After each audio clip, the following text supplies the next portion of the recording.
Okay, welcome back to the Snowmobile Podcast. This is your host, Gordon Van, and today joining me again, Hal Armstrong from Time Machines and Snow Tech Magazine.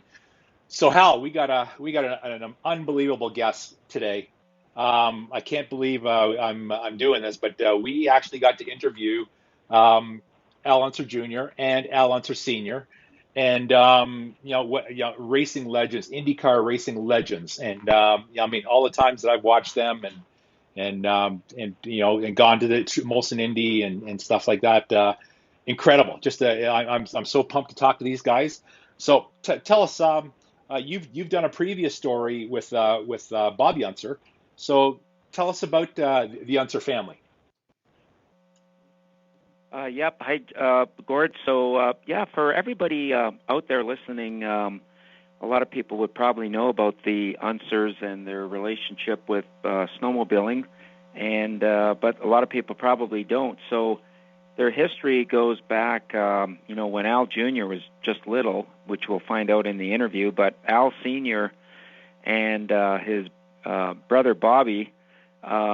Both were avid snowmobilers, so they have their big ranch out in New Mexico, where the Unser Museum is today, and they jumped on the snowmobile bandwagon, as far back as '67, '68, and right away they were picked up by Snowjet snowmobiles as ambassadors for their brand, along with Mario Andretti. So you'll see some ads floating around from 69, 70 with that group and Snowjet. And then after that, Bobby Unser, he really gravitated towards snowmobiling, especially racing and the performance end of it. And he hooked up with Chaparral.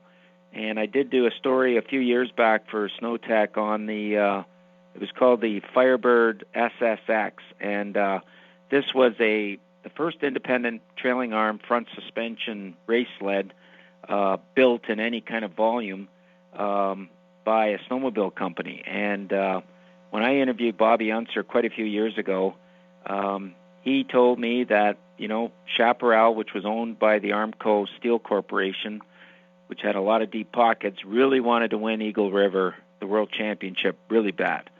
And they had just come off from winning the Sioux 500 in, I think it was 1970, and that had sold them a ton of snowmobiles in the Michigan area. So they knew the value of what wins on Sunday sells on Monday, and to win Eagle River, of course, everybody at that time was gunning for Eagle River as they do today. So Bobby got a really nice sizable budget. He told me something like $1 million. Who's to know if that was 100% true or not? But he did work with a group of engineering at Chaparral in Denver, Colorado, and built a trailing arm IFS front suspension, and brought these machines to Eagle River. So he actually even, got one of the top drivers of the time and former world champ Roger Jansen, who had won for Arctic Cat in '69, to come over to Chaparral, along with a bunch of other great riders. And so they showed up at Eagle River, and on top of having independent front suspension, he also had done some wind tunnel work with a wing. And you'll see some old pictures floating around of one of these sleds with a big wing, aluminum wing, mounted onto the spindles or onto the shock towers to put downforce on the front end to help it corner. And he was telling me at the time, he just told Roger to go out and take this thing and just run it as fast as you can through the corners, and don't be worried about it, that the wing will take care of helping you go around the corners with this word called downforce. And so that might have sounded like voodoo magic or something at the time, but apparently Roger did go out, and they went running around the track. And back in those days, that track was a banked oval, so to be able to go around the inside and corner as quick as that machine would really turned a lot of heads. But it also created a safety concern, I think, from a lot of the other manufacturers, thinking that maybe somebody might get decapitated by that wing. So they banned it. And Bobby, he was, when I talked to him, he was really upset about that. But anyways, cooler heads prevailed, and they actually did get one of the chaparrals into the final. And they were actually leading, I think, for 1 or 2 laps. And then a part broke on the front end, and they didn't finish the race. But for Bobby, it was mission accomplished. He did get Chaparral to the big dance at Eagle River, and IFS for Chaparral continued for another year, and then of course everybody else picked it up. The Villeneuves in 76 on their ski rules, and then Polaris in 77, and then people started perfecting it more than the original design from Bobby. But Bobby Unser was one of the pioneers of independent front suspension, so that was really cool. So with the rest of the Unsers, Al Unser Sr. ended up hooking up with Polaris for quite a few years in the 70s, and then Bobby and Al Sr. both hooked up again with Polaris when the Indies were introduced, and that kind of went synonymous. The Indy 500 sleds came out in the early 80s, and so Bobby and Al Sr. were promoting sleds for Polaris, were in a lot of their ad campaigns. Al Jr. Came along later on. Of course, he'll tell us he grew up snowmobiling with his uncles and his dad, and so snowmobiling was always a big part of their life growing up, and in the off-season when the Indy cars weren't running. So in the 80s, especially in the twin track, when the twin tracks were, the big rave in Formula One racing, they called it, for snowmobiles. The entire Unser group got picked up by Skidoo and were the ambassadors for Skidoo. So they did a lot of the snowmobile shows.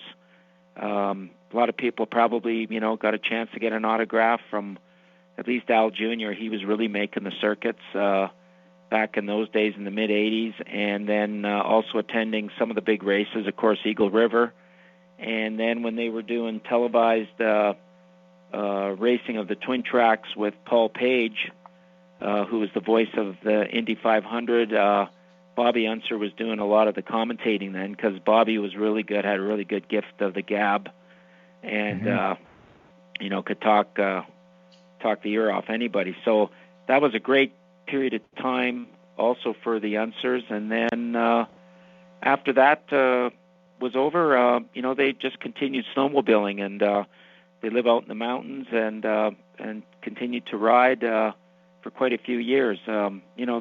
Everybody's getting up in age, but you'll hear in the story that Al Sr. still does have I think he told us he had an 8,000 Mountain Cat. So, at 81, I think he's 81 years of age and still riding an 800cc mountain sled once in a while. So that's pretty cool. So, we get the full story in this interview, and it's like you said, it was a thrill to be able to talk to father and son. We were able to put it together and get their perspectives on the sport of snowmobiling and how much they enjoyed it.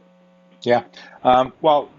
We did try to get all three of them on, even Bobby too. And at the time, we did this interview a week and a half ago. And since then, we realized that Bobby was quite sick, and we just lost Bobby yesterday. It was very unfortunate, and so our condolences out to the Unser family. And we lost an IndyCar legend yesterday, and just sorry to hear that for the Unser family. But we talked quite a bit about Bobby. Al Sr. and Al Jr. in this interview. So, best wishes to the Unser family, and so we have a great interview. Also, Hal, CKX Gear was very nice to give us a brand new Titan helmet to give away to one of the listeners of this show. So what we're going to do is we're going to ask the listeners to share this post on Facebook, and on the reply, we would like you to share it, and on the reply on your comment, just give the answer to the question that Al Unser Jr. is going to give us in this show. And out of all those listeners, we're going to pick somebody to get this free CKX Titan helmet, and it's an incredible helmet. So very cool of CKX to do that, and Al Unser to come up with a pretty good question. I think, didn't you think it was a pretty good question? Yeah, definitely. You definitely know from the question that Alan at that time period was really involved in snowmobile racing and was a big fan. So yeah, if you're a racing aficionado from back in the mid '80s, question should be a no-brainer for you. But if not, then do some digging on the internet to try and find the answer. The CKX Titan helmet, by the way, I was. You had one. You had one. I had one this year. Yeah, I was fortunate enough to ride with one, and I got to tell you, just the peripheral vision is the biggest thing I noticed with it. It's fantastic vision all around when you're riding, and that was my biggest takeaway from the helmet. Plus, it's super warm and doesn't fog. I mean, they've got the fogging thing completely eliminated, and extremely light. And then plus the fact that you can lift it up, and it's like an open face helmet when you're stop and want to chat with somebody at a pit stop without taking your helmet off. It's like two helmets in one, and it's a really nice helmet. So whoever wins that helmet is going to be really happy. Popular helmet, yeah. So and you wear a lot of helmets, different companies through SnowTech. So you're kind of an expert at these helmets. So anyway, here we go. Here is Al Unser Jr., Al Unser Sr., and Hal Armstrong with this fantastic interview. All right, here we go. Thanks.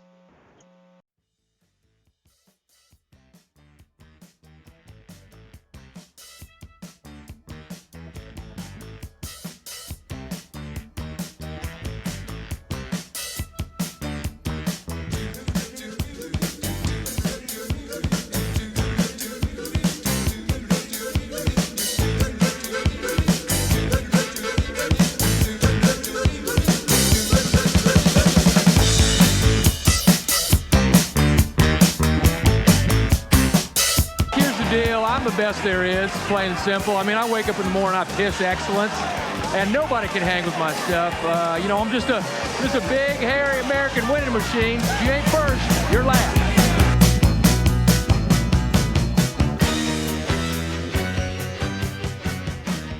Calling Junior. Yeah. Hello. Hello, Al Junior. How you doing? This is Gordon Van calling from the Snowmobile Podcast and Hal Armstrong. I'm doing great. How are you? Excellent. We just tried calling your dad there, and he's driving. So his line cut out. His line cut out. So we're gonna try getting him on the line here again. Okay. Okay. Just hang on here, and that's sad that he's driving. Maybe his wife is driving. His wife is driving. Yeah. So we'll probably lose him again. Well, that's cool. That's cool. Yeah. But okay. Well, we're calling him up right now. Okay. And yeah,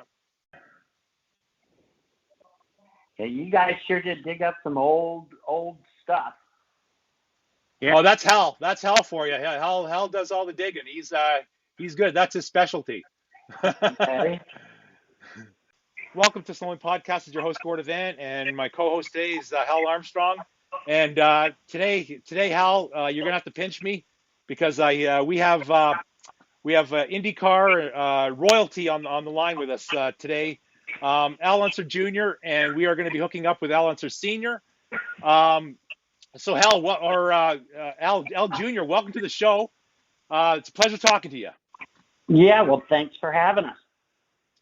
Yeah, all those times, Hal, that I've sat on those hot aluminum benches at the Toronto Indy watching this guy, to think that we were going to be talking to him on our show about snowmobiles, is pretty crazy, isn't it?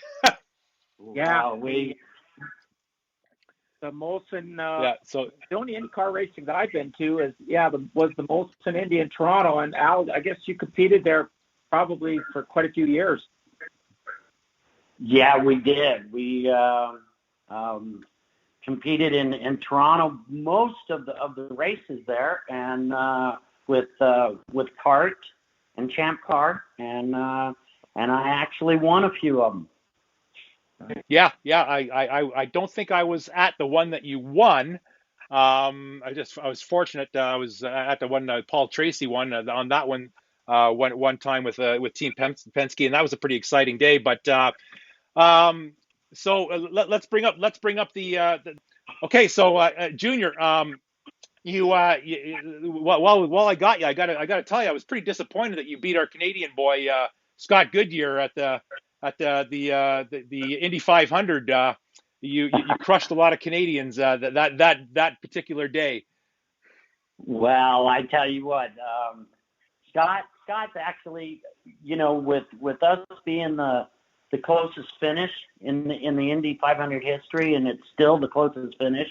It has actually it has connected Scott and I in everyday life. I mean, we go a lot of places together, and he's become a very, very good friend. And honestly, he was one hell of a race car driver. So yeah. And you are good friends with him still today, right? Absolutely. As a matter of fact, what he does, he's like the chief steward in SCCA Formula 4 and FR. He's the head guy, and as God has seen it, I coach driver kids with a race team that races in that series, and so for the last 2 years, we've even gotten even more closer. Nice. Yeah, great. So tell us before we get into the snowmobile stuff here. What are you up to now? What kind of a business are you into now? You're still into the racing business? Absolutely. I teach kids. We've got I'm with a race team that runs Formula 4 cars and FR cars. Future Star Racing is the name of the team, and Chloe Chambers is our Formula 4 driver. She's 16 years old and a heck of a little driver herself. And then Ernie Francis Jr. is driving our FR car. And I'm kind of you could call me driver coach / consultant. I do a lot with the team. The team owner is Mark McAllister, and so we totally enjoy what we're doing. Yeah. Any plans for you to do any more racing? No, I am not behind the steering wheel. Yeah. Okay. Good. Cool. How about? I mean, we got you on the line here. I mean, my listeners are going to be pissed off if we don't ask you all these car racing questions, because we got so many of my listeners that are racing fans. But any other Unsers coming up that we should be ready for? Actually, no, not with my children. My children have gone on to do other things. I do have a cousin, Johnny. His daughter, Lonnie, is running some Mazdas, some Miata Mazdas, and and hoping to keep, hoping to have a career at that. So. Yeah. Okay. Perfect. Okay, Hal, let's get down to business here. I'm sure we're going to talk more IndyCar as we go along here. We can't let Al Jr. go without talking to the car race, because I'm a huge car fan. So fantastic. Hal, go along with our first question here. With Al Jr. about his snowmobile career. Okay, thanks, Gord. So yeah, Al talked a little bit a week ago about the history of the Unsers and snowmobiling. For a lot of people, it probably they would have no idea how connected the family was, Al Jr.'s dad and his uncle Bobby. So maybe Al, if you can just maybe before we get into your days with Ski-Doo, just tell us about growing up as a kid with your dad and uncle, and how snowmobiling all came about with you guys. I guess the how it all came about was, Dad and Uncle Bobby, what they did for a living and what I did for a living was primarily during the summer. And so during the winter, you're in between seasons. And so it was actually the late 60s, early 70s that they started up with the snowmobiles and so on. So, I was like 8 or 9 years old at that time. And so, we would spend the Christmas break from school. We would go to northern New Mexico and have Christmas up there and snowmobile every day of the Christmas break. And so, Dad and Uncle Bobby really got into it as far as developing the snowmobiles, and that with that, Uncle Bobby did actually more than Dad.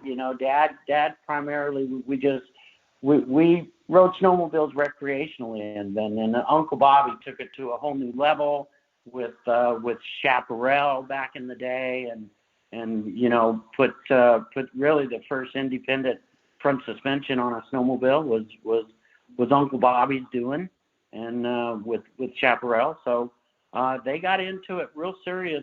Uncle Bobby did, as far as the racing was concerned with, and we just grew up with it. Every winter, we would go up to northern New Mexico and snowmobile, and so it was just it was a way of life for us.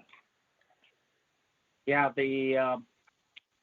I'm looking back in old snowmobile magazines, and they go back to the Snowjet days.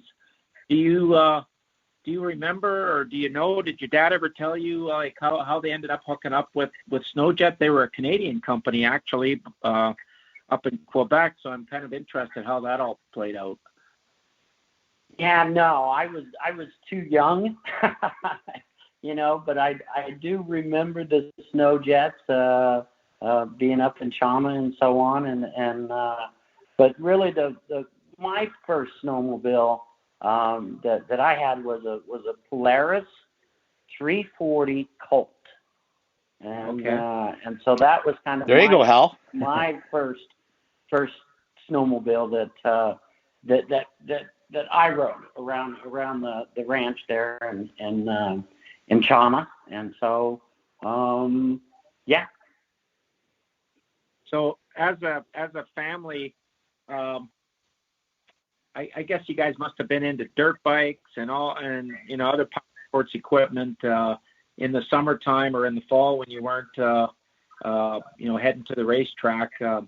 Is that kind of how the snowmobile thing came? What the attraction was, or?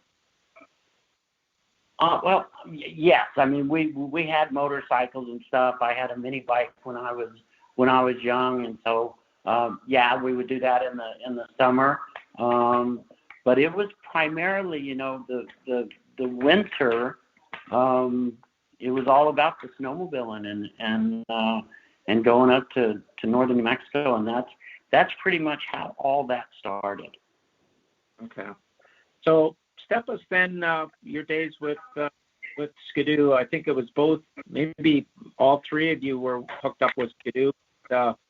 I remember up in our neck of the woods up in Toronto, you come to the Toronto Snowmobile Show in the fall, and signing autographs for everybody.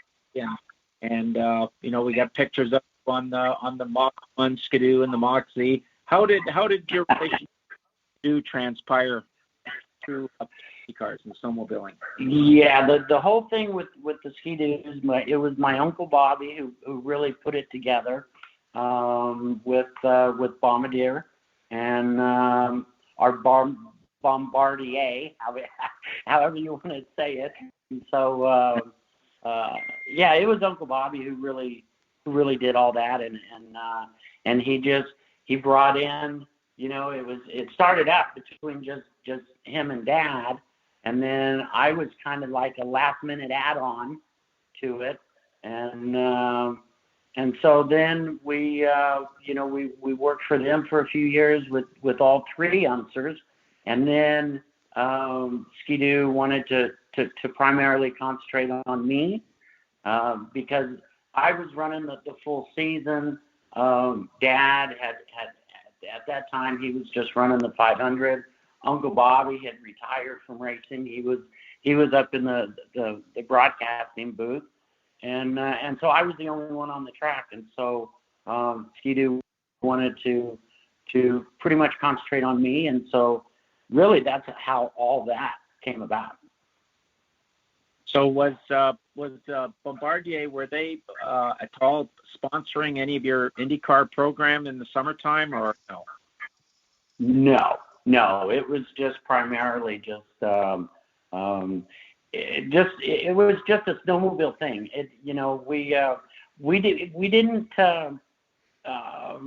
They didn't pay us in money. They paid us in snowmobiles. So that's how all that was. So yeah, okay. So we've got there's a great clip.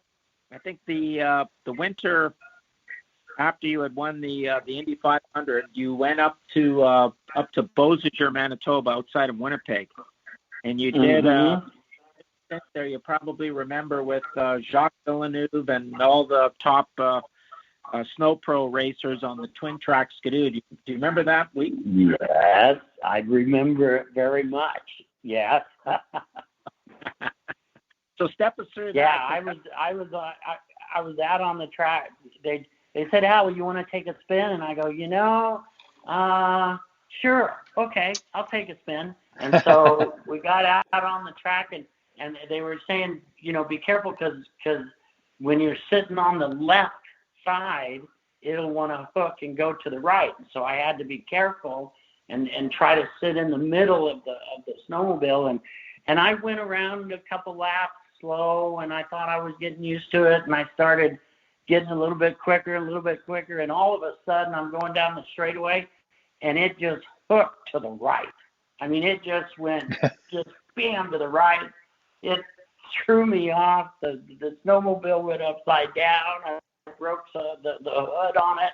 I was so embarrassed. I mean, and that ice is hard.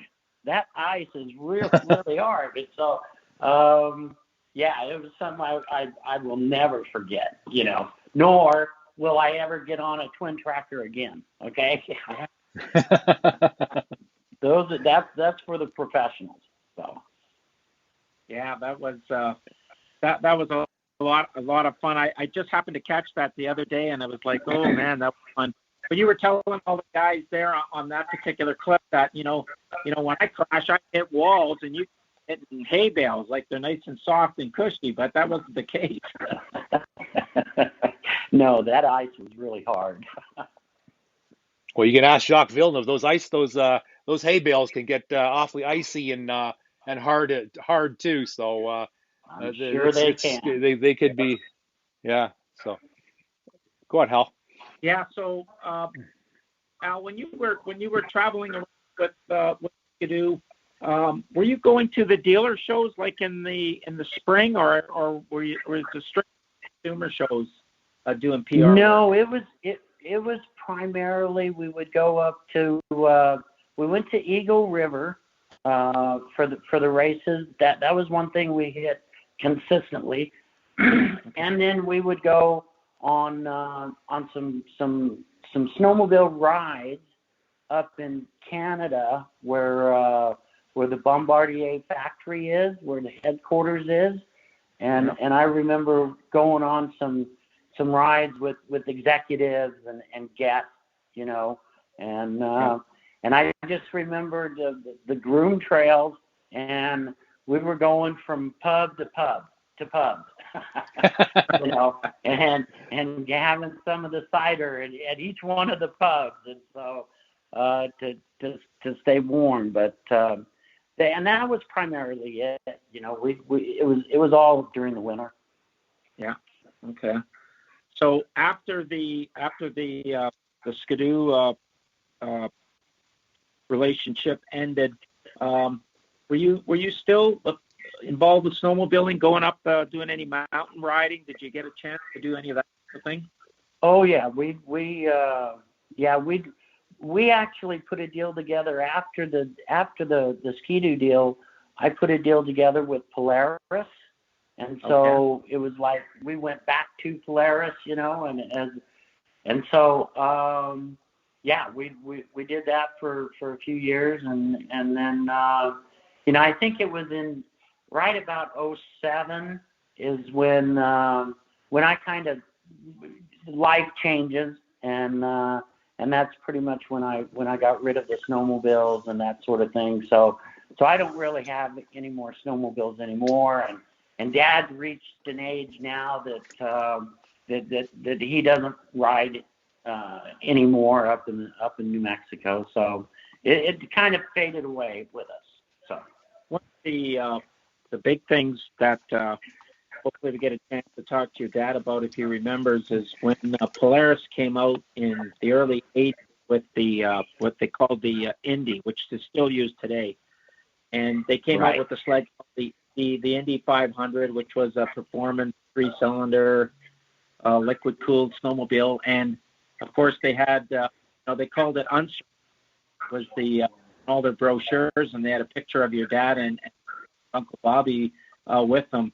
I always wondered if there was any connection there with Polaris, with the work that your uncle had done with the Independent and the Polaris consumer, and even getting to use the Indy name, you know? Yeah, see, I don't know about all that kind of stuff. Again, that was, you know, I was too young with that, and then, you know, I saw in the email that you sent me that one promotional shot of unbeaten, untied, unsurmountable. I'm looking at that, and I didn't know Uncle Bobby was ever with Polaris.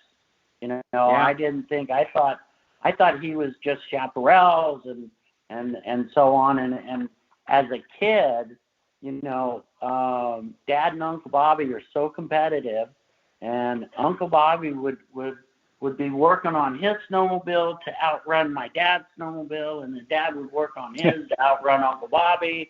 And it was just those were really, really fun days when we were up in Chama there.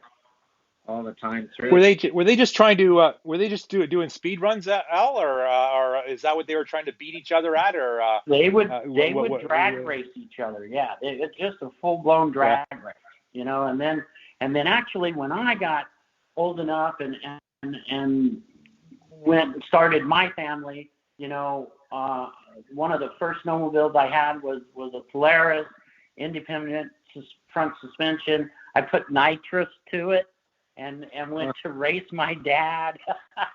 He had a turbocharger on his, one of the very first turbochargers that were on a snowmobile, and he beat me though. That was something we had a little bit of money up for it and all that kind of stuff, and it just we just had a great time, and it was just drag racing each other, just drag racing. Wow, nice. Yeah.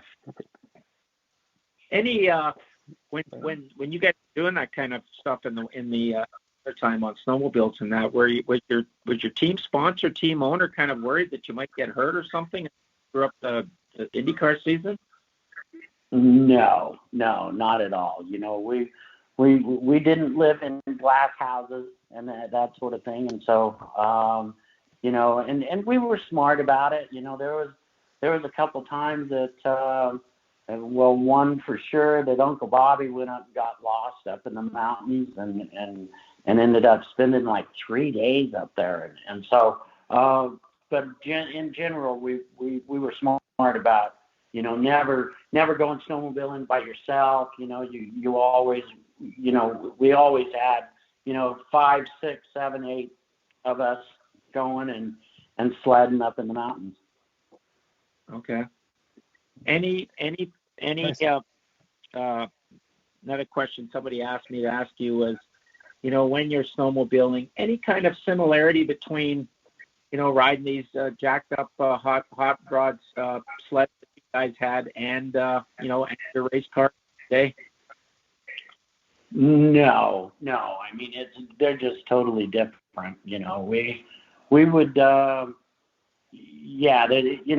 a snowmobile is like riding a motorcycle, and so except it's on the snow, and so with the race car, you got four wheels around you, and you're and a steering wheel and all that. So it's completely different. Okay. Other than treating them both with respect. Yeah. Junior. Go ahead. Yeah, Junior. So we were talking to one of the racing directors at Skidoo BRP, and he was saying that your IndyCar team, Gals Racing, they actually did some air wind tunnel testing on the twin tracker. Do you know anything about that? No, I don't. Rick Gallus Racing did have a wind tunnel, and so they ran a lot of different things in there. And so this is the first time I've heard that they put a twin tracker in there. So apparently that's great. I got to where we're trying to get confirmation of all that with the race director of that current time, and we couldn't get a hold of him. But he was saying that they were doing some wind tunnel work at the Gallus wind tunnel. So that'd be pretty interesting. Considering that those twin trackers were racing against just other twin trackers, that they were that critical about aerodynamics of it, and they're essentially racing against themselves. Sure. So So okay, go ahead, Hal. Al, you said you had made a couple of trips to Eagle River for the World Championship. Anything else from that type of racing that you remember back in the day? No, I never raced at Eagle River. We went up there. We were guests of Bombardier, and we would do some snowmobile rides with some executives during the race weekend. I personally didn't do any racing up there. Yeah. But you were you friends with were you friends with anybody? Any of the racers? I mean, Jacques Villeneuve, you probably were pretty good friends with. But any other racers? Snowmobile racers?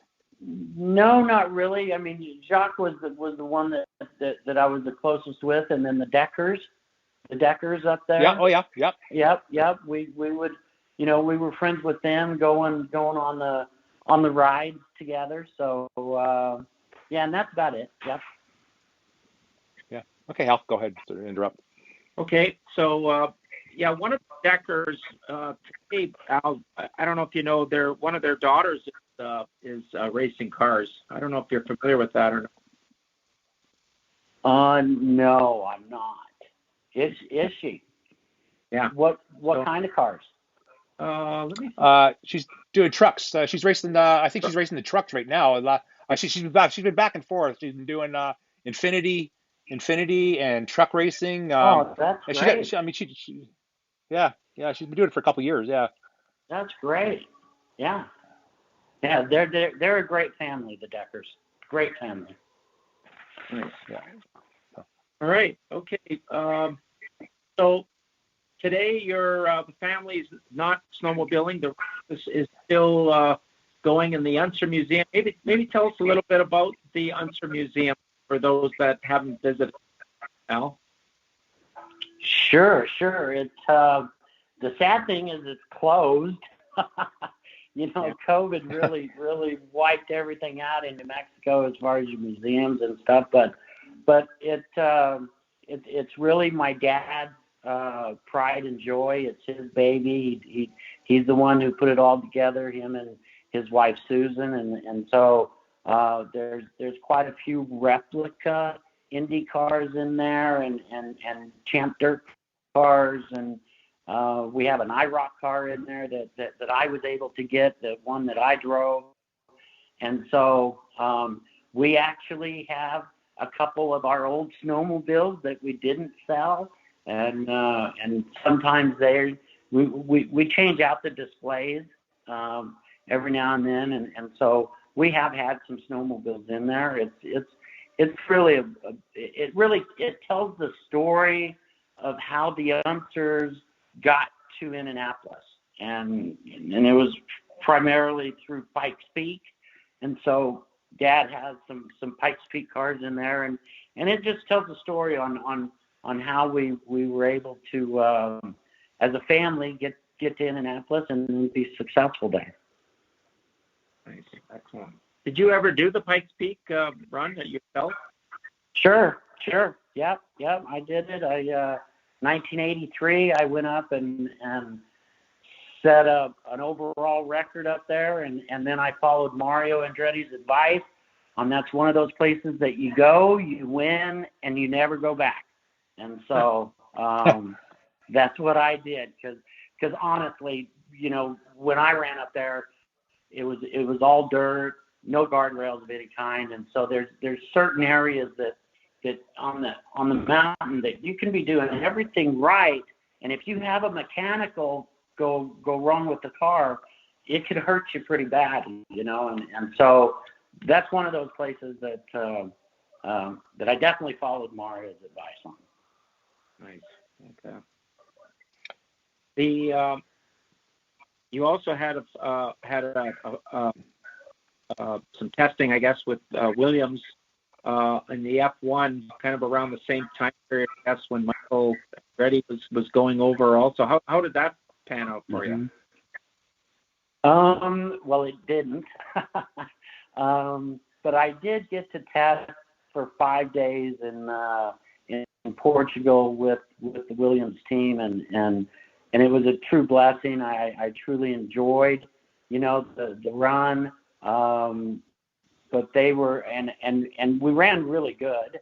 And after the test, I went to Frank and I go, okay, can I work for you? Can I drive for you? And he goes, Al, we were just interested in you. We'll let you know. And so that's as far as it went. But it was really fun to get in the F1 car and have a go at it. Okay, great. So what are you thinking on the IndyCar circuit today? What's your opinion? Well, COVID hit them pretty hard. I think, with Roger Penske at the helm, he's going to take IndyCar racing into the future and just make it better and better. When we had the IndyCar split there in the mid '90s, it really hurt our sport quite a lot. But with things going on now, the cars are really pretty good. They're trying to make them more and more modern and so on. So I honestly think IndyCar has a really bright future, and so as soon as we can get back to fans going to the races and stuff like that, like it was just announced today that the Indy 500, they're going to allow them 135,000 fans at this year's 500. So that was announced today, and all that's really good. Last year COVID just hit everybody, every industry really hard. Yeah. Mm-hmm. Yeah. Hey, Gord. That's not very many fans for the Indy 500 though. They usually around 500,000. So that's not even a quarter of the fans, but still anything. Yeah, it's approximately 40% of what is normal at Indy. Yeah. Yeah. So, well, since Hal turned us back onto the IndyCar stuff again, I'll I'll keep going. So yeah, I was also gonna ask about the split. Back in the 90s, then when IndyCar was really it was one of the most popular forms of for watching, and you had the different chassis makers and stuff like that, all being competitive. I thought that IndyCar racing was at its peak, and I was devastated when they had the split. I threatened to never watch it again and stuff like Yeah. that. But um, so and I mean it came around a bit, and then it seems to have. I mean, but all racing has kind of dwindled quite a bit recently. What do you think? What do you think we can do for motorsports to elevate the sports again? Even NASCAR. NASCAR has also seen a decline in viewership. What do you think we could do to be bring racing back? That's Big answer, eh? that's the trickiest question of all. I honestly think with the leaders that you have in IndyCar today, with Roger Penske and his savviness, his love for the sport, he's going to take it and make it better and better and better, and with a lot of different things, with sponsorships, with TV packages, with all kinds of different stuff, and that's what it's going to take. And Roger knows how to do all that, and so it'll take a while. I think all of NASCAR and IndyCar, they have seen their peaks, kind of, and so they're going to get back to their popularity that they used to have, both series. Yeah, it seems that the cars were really exotic back then. Like I said, we had the different chassis makers, and even NASCAR. They had more manufacturer involvement and more production looking cars, kind of thing. So I thought everybody really related to that kind of stuff more, and it'd be nice to get back to that again. As the manufacturers now currently are trying to pretend that those cars are production looking, but they're all just spec they're all cars, the same really. shape and all that kind of stuff. And so, but it went that direction in NASCAR and IndyCar because of the cost, that it was just spiraling out of control on what how much money they were actually spending to have your one-off race cars, and so how it all came about was just strictly just financial and making them all equal. Yeah, sponsorship was also like top shelf back then too, to help pay for those finances for all racing forms, and that's kind of dwindled now in all race series as the sponsorship has really dried up. We're not seeing the big companies as much anymore. But, right. Yeah. As far as the museum, Al, what snowmobiles have you got in there? We've got Dad's got an old Articat in there. I've got an older Polaris in there. When Dad and I got really kind of crazy with our drag racing, okay, and so I ended up building this Polaris that was a 3-cylinder. I think it was 1,200 cc's. It put out a little over 300 horsepower, and so Dad had the same with a 1,000 cc Articat, and so yeah, I mean we've got those in there, and yeah. Hey, hell, that chaparral that Senior put together there with the big wing on it. Whatever happened to that? Any idea? I was talking with when I was talking to Al last week. I said I'd interviewed his uncle probably about 10 years ago, and he gave me the lowdown on his involvement with chaparral, and if I remember correctly, he Oh, Chaparral was owned by Armco, which was a big steel company in the States, and had lots of money, and everybody was jumping on the snowmobile bandwagon. And so how he hooked up exactly with Chaparral, I don't know, but they ended up giving him, he was telling me, like $1 million budget back in the early 70s, 71, to build a race sled that would win Eagle River, because everyone wanted to win the World Championship. You could win that race, like winning the Indy 500, and you're a gazillion snowmobile next year. So he came with that independent front suspension that everybody enjoys today on their sleds, and brought a bunch of Eagle River. They even hired the top Arctic Cat racer at the time, a guy by the name of Roger Jansen. I don't know if Al knows that name, but they brought him. Yeah, no.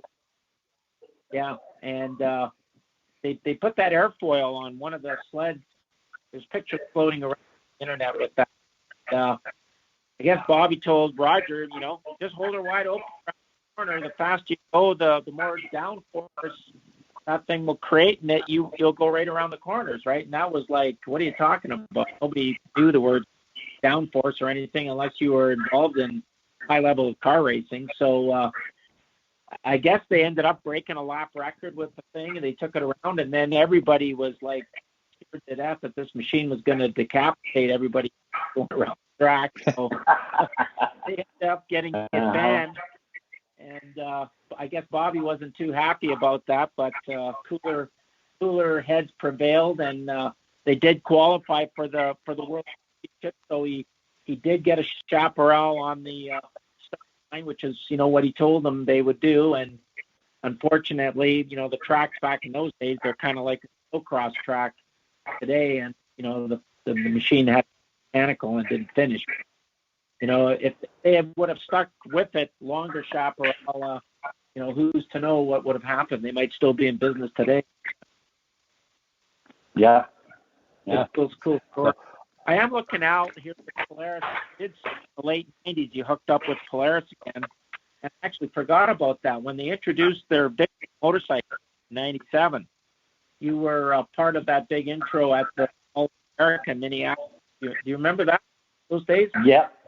It was fun. It was fun with Polaris and all that kind of stuff. So yeah.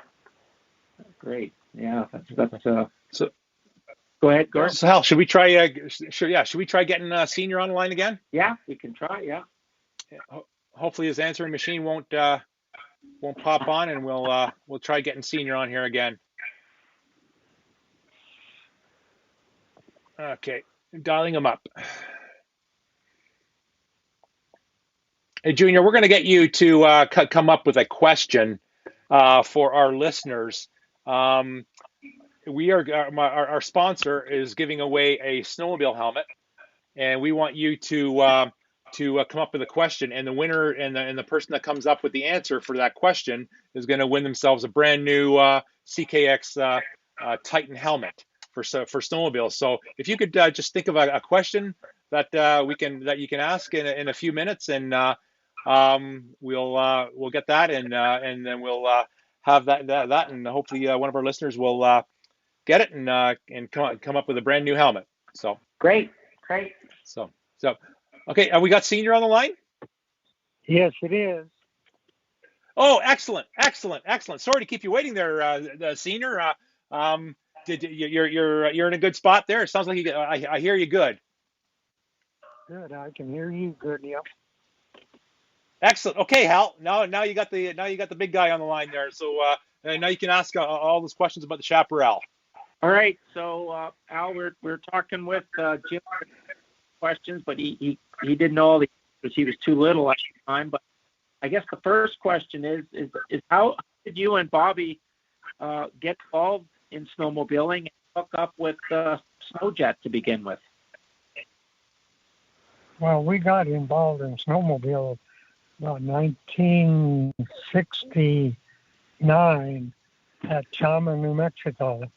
I got Bobby to finally start coming up and to ride them, and we all started riding them.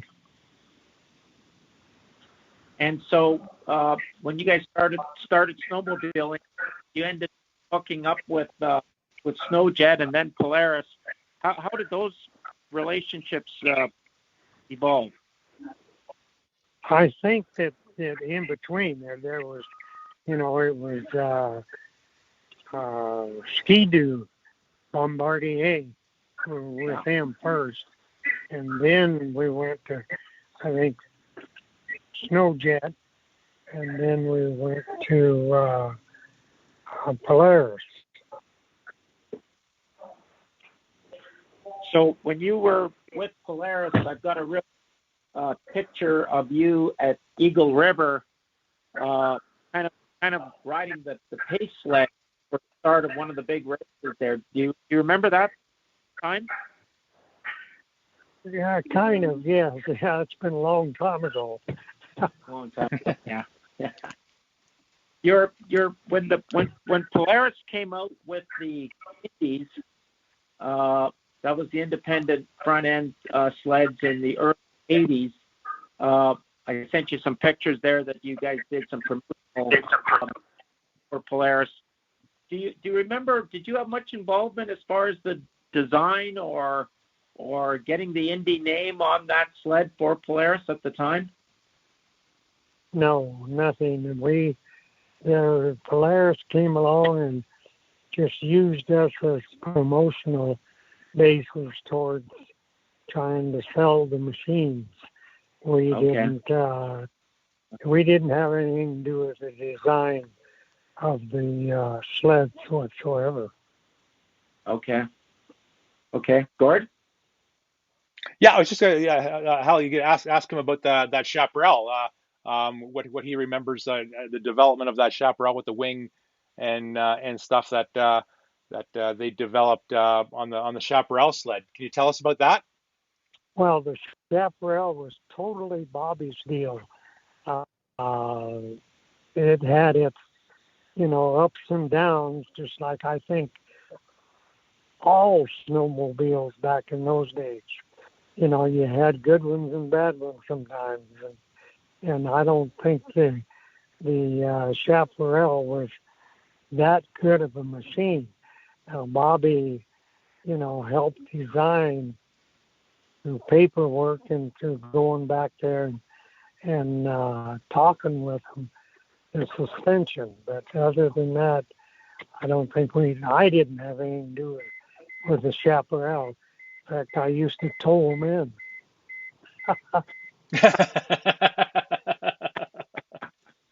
Great answer. Oh, yeah. Did either of you, Al Junior or Senior, did you ever consider, trying a race at Eagle River? I mean, the snowmobile community and the car racing community were actually very big back then, and they kind of interacted with each other. And Senior, did you ever consider trying to race a snowmobile? Well, I think Al took a racing sled at Eagle River one time, but I never did. It was all I could do was just stay on one of them, because those things, they did run. Yeah, I know. I have a photo of you, Senior, at Eagle River. You had a Skidoo jacket on, and you were signing autographs for fans. And I'll post that on our intro for this show. It's a nice photo of you, and you have a whole bunch of fans around you, and you're signing autographs at Eagle River. It was a nice show for Eagle River to have you there. How many times did you get a chance to get out to Eagle River? Because you're into the January. I mean, I'm sure car racing was just starting to, maybe testing and stuff like that. Did snowmobiling and the time of year really kind of get in the way of your car racing at all much, or? No, not really. The sleds in those days, they were fun deals. We didn't really race them or do them as a money sport. We just went there and had a great time with Ski-Doo and with Polaris. And I don't remember if Bobby rode a chaparral back there at Eagle River or not. But it was just a fun deal. We enjoyed it. We had a wonderful time with each one of the factories that we were with. They treated us very well, and they did a great job of promoting us. Yeah. Did the Andretti families at all? Did you have any kind of competition between the Andretti families too? Because they were also involved in snowmobiling too. Did you ever get a chance to hook up with them and go snowmobiling at all, or I guess we you were went to California up there at Parnelli Jones's place at one time with Bobby, and I were with Snowjet, and Mario was with Artie Cat. No, he was with Snowjet too. All three of us were with. Parnelli was with Artie Cat. Uh-huh. But, well, how about those big names, eh, Hal? And I mean, why did Snowjet not continue with all these all these guys that developing that sled? Eh? Can you imagine? Yeah, when Yeah. you So I mean, the Unsers and Andretti, those names were, if you guys put your name on a brand, whatever it was, that was going to sell snowmobiles. That's for sure. yes, we Yeah, had a great yeah. time. I'll tell you, whether it's with whatever the manufacturer was, they treated us well, and we did everything they asked us to do, I think. Nice. Yeah, yeah. So, Now, Senior, what are you doing these days? Well, I have a place up in Chama, New Mexico. We have a museum in Albuquerque, which a car museum, and in fact, we at one time had 4 snowmobiles in there displaying them in our museum, and it's a racing museum with our race cars and as many items as we have been able to come about. So we had a good time putting those together, and I look at them today and kind of laugh because the technology today is so different than back in the 70s and 80s. Yeah. Junior, is there any kind of website for the Unser Museum that maybe to do a virtual tour? I don't think that they have a virtual tour, but the website is unserracingmuseum.com. Yep. Yeah. Yes. Okay. Any plans? I mean, if this COVID thing goes on much longer, I mean, it'd be nice to have a virtual tour kind of thing, just to keep everybody interested and get them excited to come and see it in real life when things do open up more. Yeah, nice. hopefully that's right around the corner as far as opening up the country again. So. Yeah. So, Senior, we've been talking to Al Junior about IndyCars a little bit. How about the highlights of your racing career?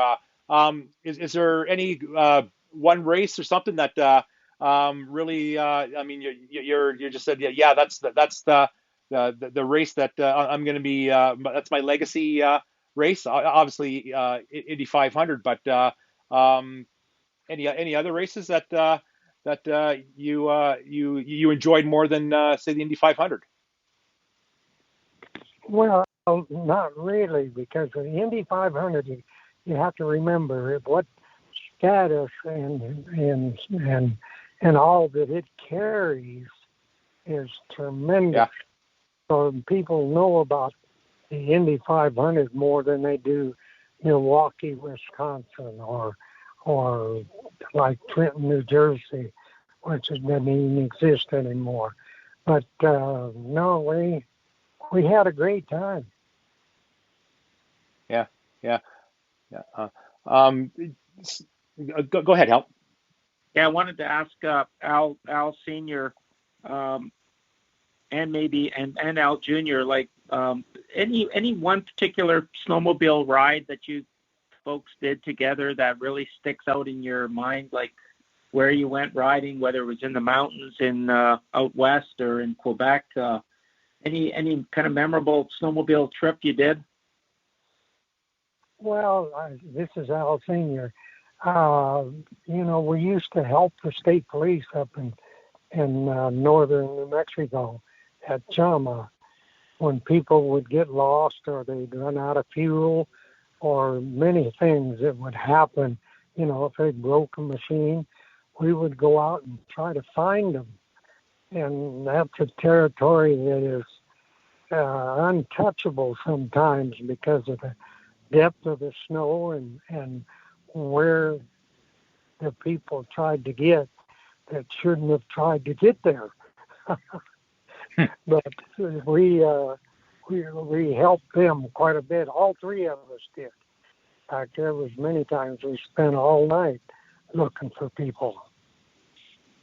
Nice. So like a search and rescue type deal. Yes, kind of, but yes and no, because the police would be with us too. We would furnish them with a sled to go out, with us. So it was a gathering of the state police and the sheriff's department of Chama and our own ability. Okay. What when you look back, when you got involved with the sport back in the late 60s and then carried it on for 20, 30 years, what was the main attraction to snowmobiling that, kept you, riding and wanting to be involved with the manufacturers? What is it about the sport that you enjoy the most? Is that for Al Jr. or me? For you, Al Senior, and both. Okay. Well, it's just a fun snowmobiling. Even today, I have an Arctic Cat, the new one. It's a 2020. And I still enjoy it. It's still a lot of fun. You ride sleds a lot differently today, as I said earlier, than we used to. And because of the engineering factor of how they're built now and their side hilling and just everything about a sled today, and it's got 3-inch paddles for the track. And I mean, they're just tremendously different than they used to be. And it's still fun. I think Al enjoys it. I do. And I think, all three of us, and Mario, I think Mario still runs Arctic Cat. I'm not sure.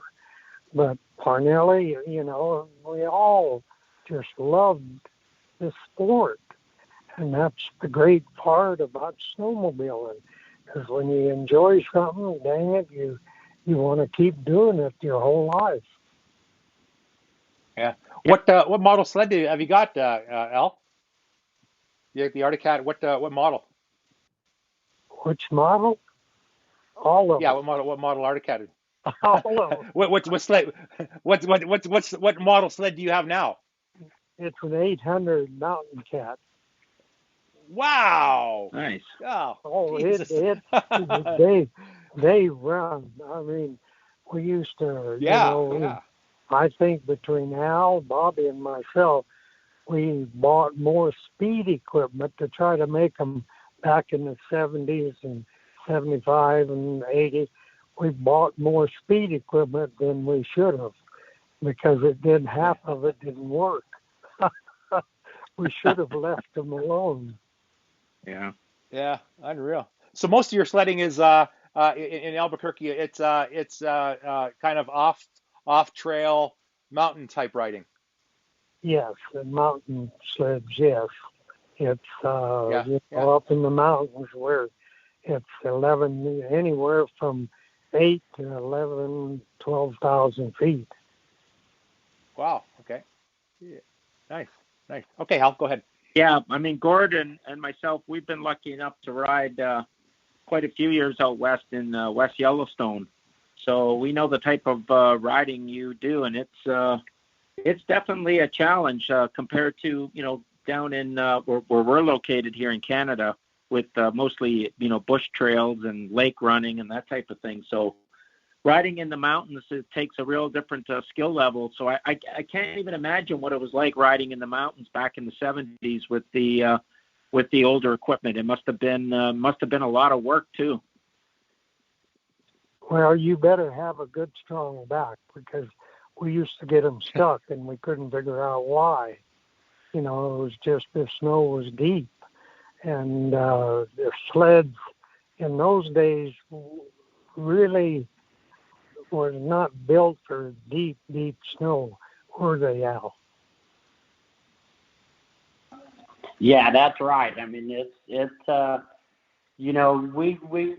logging roads up in the mountains, and the snow is, it can get 6, 7, 8 feet deep, and so today's sleds with their big paddles and their long tracks and the power that they have in them today, you can go a lot more places than what we used to be able to go. So. Yeah, you get one of these new sleds stuck, and you deserve a good, strong soda pop. Yeah. Have you got much snow out your way now, or is it just about all gone? No, it's pretty well gone now. You could still go up the top of Coomber's Pass, which is 10,500 feet. You could go riding, but you'd have to worry about stumps and rocks, and I don't think I would try it this time of year. Yeah, yeah. So, okay, so well, we can wrap this up now. Hal and I really appreciate talking to you, the Unser royalty of IndyCar racing, and I never thought I'd see the day that I'd be talking to you guys on my internet radio show kind of thing. So, Al Unser Jr., do you have a question for our listeners that if they answer correctly, they will win a brand new helmet? Yes, I do. And the question is, how many times did Jacques Villeneuve win the Eagle River Nationals? Oh boy, that's a lot there. So okay, I think okay, I think he won it more times than you did, Al. Yeah, I think so, Dad. Okay, listeners, you heard Al Jr. How many times did Jacques Villeneuve, Senior, win Eagle River World Championship race? And Yep. we will so in our post, write down how many times he has won Eagle River, and we also want you to tag CKX Gear, and CKX is the manufacturer of the helmet that we're giving away. So tag CKX and give us the right answer, and we will pick one winner from all those posts. We'll get somebody. We'll come up with a number because I'm sure there's going to be a lot of correct answers, and we will take one of the correct answers, and we will send that person a brand new CKX Titan helmet. So, Al Unser Jr., Al Unser Senior, thank you very much for your time tonight, and Hal Armstrong from Time Machines, thank you for co-hosting today. And this has been quite the experience for me, being a big auto racing fan myself. This has been a huge pleasure for me. So thank you very much, junior and senior, and I hope to see you very soon. You betcha. Well, Thanks for having us being on your program. Thanks a lot. Thank you very much. Take care. Bye-bye. Thank you. Bye-bye.